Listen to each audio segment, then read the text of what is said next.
According to USSoccer.com, the United States Soccer Federation was founded on April 5, 1913 as a governing body of soccer in all its forms in the United States. The United States men's national team had its first official international match in Stockholm, Sweden on August 20, 1916. The match ended in a 3-2 win for the United States, marking a great start to the United States Soccer Federation. This win helped lead the U.S. to playing more international matches and eventually competing in the 1930 FIFA World Cup in Uruguay. The team got off to a great start in the World Cup in Uruguay, which led to an eventual third-place finish, the country's best ever finish at a FIFA World Cup. A 20-year drought from the FIFA World Cup held the growth of soccer back within the country.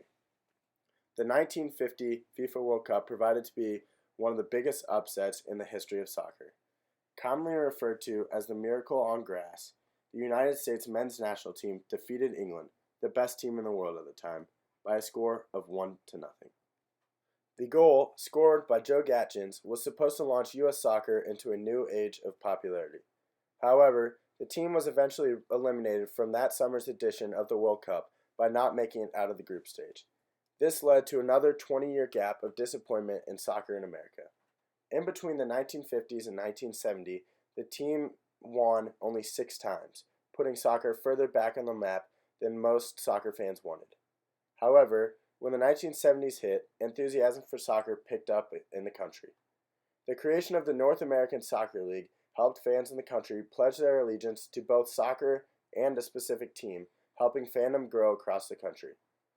Unfortunately, the North American Soccer League never got as big as people in the country aspired it to be.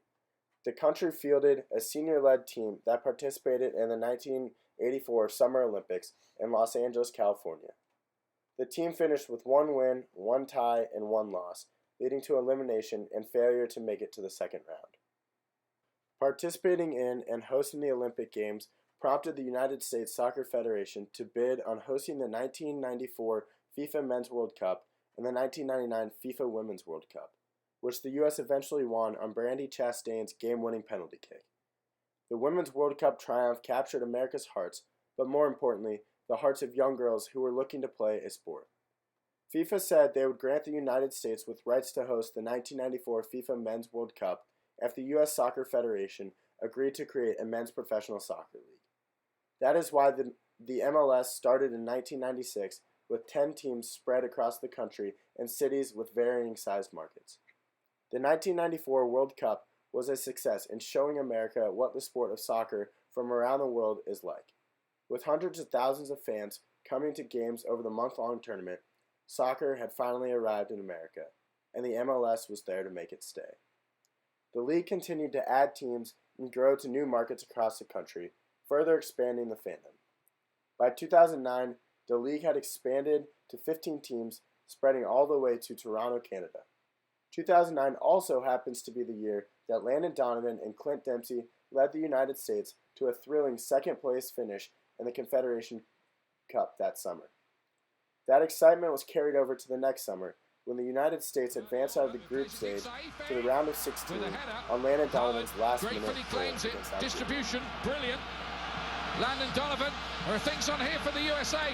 Can they do it here? Cross, and Dempsey's denied again, and Donovan has scored! Oh, can you believe this? Go, go, USA! Certainly through! Oh, it's incredible! You could not write a script like this!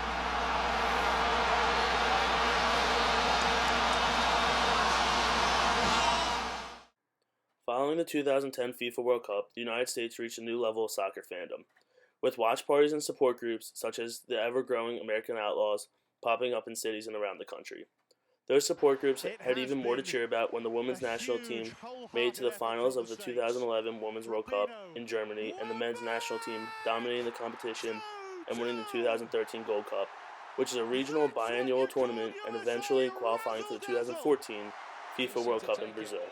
The upward trend in U.S. soccer continued into the 2014 World Cup, where the United States defeated Ghana on John Brooks' late game-winning goal, which helped them advance out of the group of death that included Portugal and eventual champions Germany.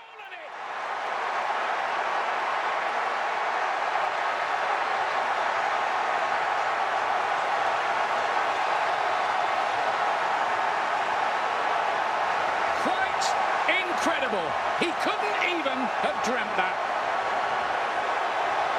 And the MLS expanded to an impressive 20 teams at the beginning of the 2015 season, with 2 more teams becoming expansion teams at the beginning of the 2017 season, and an expected 23rd team, Minnesota United, who was announced as the league's 23rd team according to an article written by Mark Granada from SB Nation, and an unannounced 24th team by 2020. Along with the expansion, the MLS has continued to bring in big-name players with high levels of talent from overseas. World-class players like Kaká and David Villa have recently joined the MLS, and stars like Cristiano Ronaldo have hinted at coming to the MLS. The future is just as bright as the present is, if not brighter. According to an LA Times article from earlier this month, United States Soccer Federation President Sunil Gulati is pushing for the country to host the 2026 FIFA World Cup, which would boost fandom to an unparalleled level in the United States.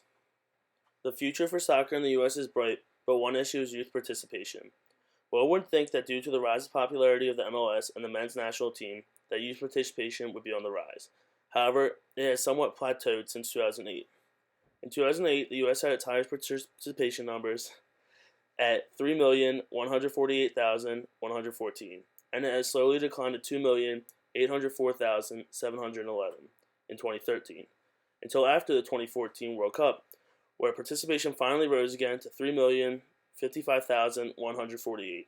But this doesn't mean that the U.S. isn't making some grassroots efforts to increase youth participation. The U.S. Youth Soccer Organizations has put together many organizations such as the Kohl's U.S. Youth Soccer American Cup, U.S. Youth Soccer Olympic Development Program, U.S. Youth Soccer National Championship Series, U.S. Youth Soccer National League, U.S. Youth Soccer President's Cup, Soccer Across America, U.S. Youth Soccer Top Soccer, and the U.S. Youth Soccer Capri Sun Roaring Water Skills Challenge. With the rise of the MLS and the national team, there is no reason why youth participation won't continue to rise. The MLS has always struggled to capture fans from across the country and the world due to a lack of talent when being compared to top leagues such as the English Premier League, La Liga, and the Bundesliga. However, the league's talent level and notoriety continues to rise, with top European players choosing to play in the MLS and help grow the league.